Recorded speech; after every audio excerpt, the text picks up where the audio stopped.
Welcome once again to Lehto's Law. Here's Steve Lehto. I step away from my microphone for 3 minutes and my email just explodes. And I'm like, oh, something's happening. Yeah, there's a story that I saw sent to me literally hundreds of times. But I've had people say for the gazillionth time, I'll make sure that you saw this. And I appreciate that. And this is the kind of story when you see the headline, you're like, oh, okay, I understand why that one's lighting up. Former U.S. Attorney's eighth sober driver to be arrested for DUI by state trooper. So, if a state trooper makes a mistake and arrests somebody who's sober for DUI, well, you go, okay, one time it could happen. It's not good, but, what are you going to do? Second time? Third time's a charm? Do they even go out as far as the eighth time? What's the eighth time?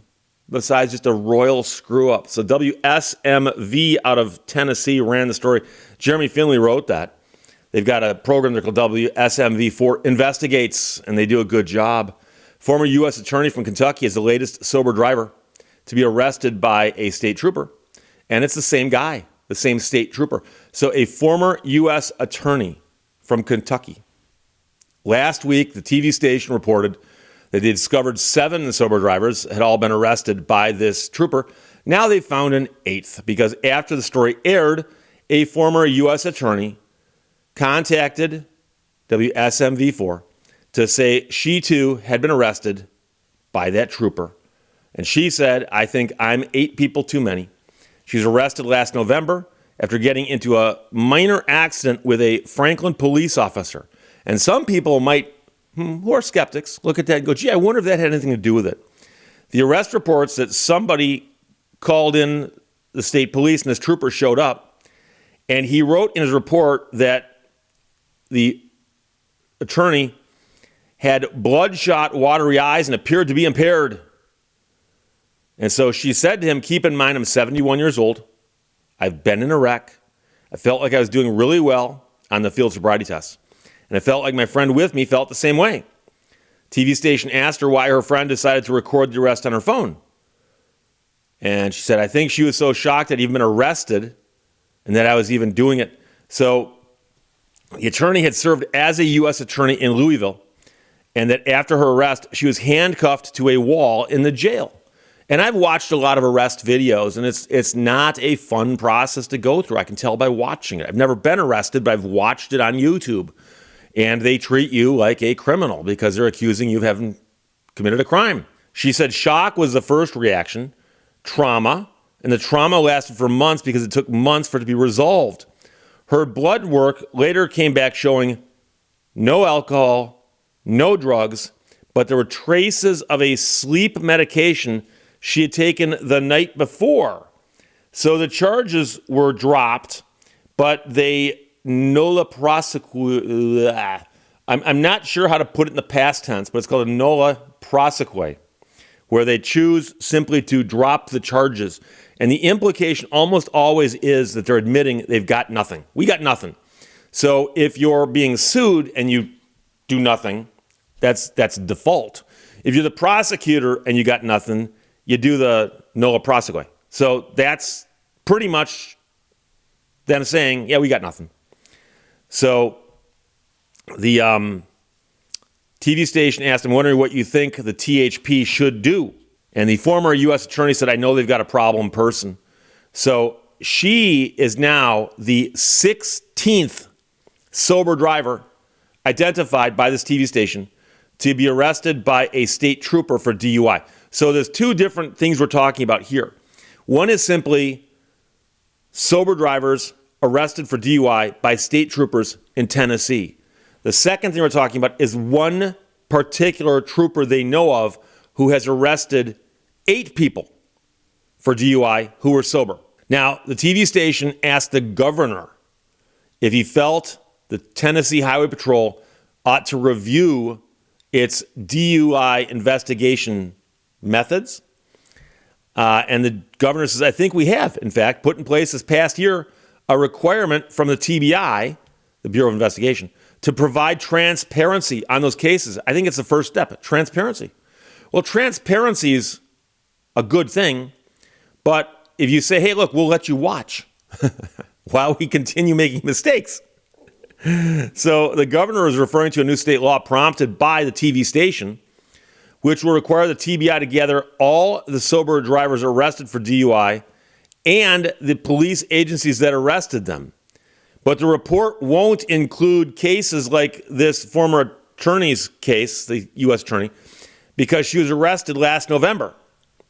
It also won't include how the drivers are impacted by the arrests, because after her arrest, this former U.S. attorney, her insurance company dropped her. They dropped her.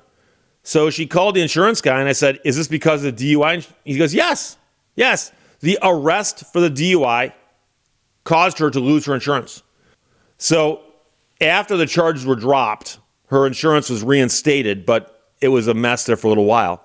Meanwhile, the TV station has contacted Tennessee Highway Patrol for an interview, but they got her statement that did not address our questions. So you can't say they didn't reply because they replied, but their statement says, each case has a unique set of facts, and troopers are highly trained to identify signs of impairment, as current blood tests do not identify the presence of every drug. So each case has a unique set of facts. Of course, sun rises in the east, sets in the west, and troopers are highly trained to identify signs of impairment. Yes, but what happens when they're wrong consistently? Because here's the thing. Statistics don't always prove things, and a lot of times there are people that don't buy statistics at all. But if you say, hey, let's make a list of every single state trooper out there who's in a position to make arrests for drunk driving, okay? Let's look at how many sober people each trooper has arrested in the last year or the last 2 years. And if you line them all up in like a bar graph, and the average trooper is arrested one or fewer, because I bet that's the case, and all of a sudden there's a trooper who's arrested 8, you got to look at that and go, what's causing this anomaly? What's causing that? And there's something causing that. Either the trooper is not good at his job, or doing his job wrong, which is a different kind of not being good at your job, or the trooper just likes arresting people, or I don't know. And if you've ever watched the videos on YouTube of people being arrested for drunk driving, and I've probably seen hundreds of them now, there are some common things. And one of the things about it is that the process generally is a police officer sees a car doing something that it oughtn't to be doing, whether it's speeding or weaving or running stop signs or whatever. Police officer pulls the car over, makes contact with the driver, and somewhere in this interaction, the police officer comes to the conclusion that there's something going on possibly. Police officer will often say, I think you're under the influence of something. Will you perform some field sobriety tests? Well, let's assume the person says yes. Yes, I will. They get out, and the officer then conducts a bunch of tests. They have the person do things like count from this number to that number, the alphabet from this letter to this letter, or stand on one foot, close your eye, and lift your other foot up and count to 10. Or walk a straight line, heel to toe, 10 steps, turn around and do it back. All of these things are subjective. They're all subjective. I've watched them before where somebody couldn't do them at all. Falling down drunk. I've seen that. I've also seen a person who did them perfectly, and the officer says, I think you're drunk. I think you're drunk. And because of their subjective nature, there's bound to be some people who are caught up in it, who didn't fail the test if it was somehow objective, but it's not, and this officer says they did. Now, some states don't use the preliminary breath test at the roadside, but I've also seen people who are then said, well, we have a PBT here you can blow into. It'll give us a rough estimate of what's in your system. I've seen people say, I am not drinking. I have not had a drink in eons. And they blow the PBT and the numbers are off the chart. Okay, the PBT says you've been drinking. Yeah, I had 15 drinks 3 minutes ago. I was drinking during the test. Okay? Never actually seen that. That's a bit much. I'm joking. However, I've seen a person blow zeros. Now the officer's got to ask themselves, is it possible this person is impaired by something other than alcohol? And that's what they're getting at. Is somebody could have, gotten all hopped up on goofballs. And the PBT is not going to show that. They make a judgment call. But when somebody who's just been in an accident, because remember, I did a story not so long ago where somebody was injured in an accident and instead they took them to the jail. They said, well, this person's drunk. No, they were injured in an accident that you were called to investigate because there had been an accident. So there sometimes is an overlap between the symptoms of being drunk and being injured. And so the fact that they would default go to, oh, this person is drunk. They're just in an accident. And this woman was too, 71 years old, driving in a minor accident. And the officer says, well, your eyes look funny and you're in an accident. Accidents happen all the time. All the time. They don't always involve alcohol. But the scary part is, and I did an earlier version of this story before it got to 8. And now we know of 8. And I would be surprised if more come out of the woodwork. But as of right now, there is a single state trooper in Tennessee, just one guy, who has, we know of, arrested 8 sober people for DUI. And as far as we know, the 8 sober people were never prosecuted for DUI because they were sober.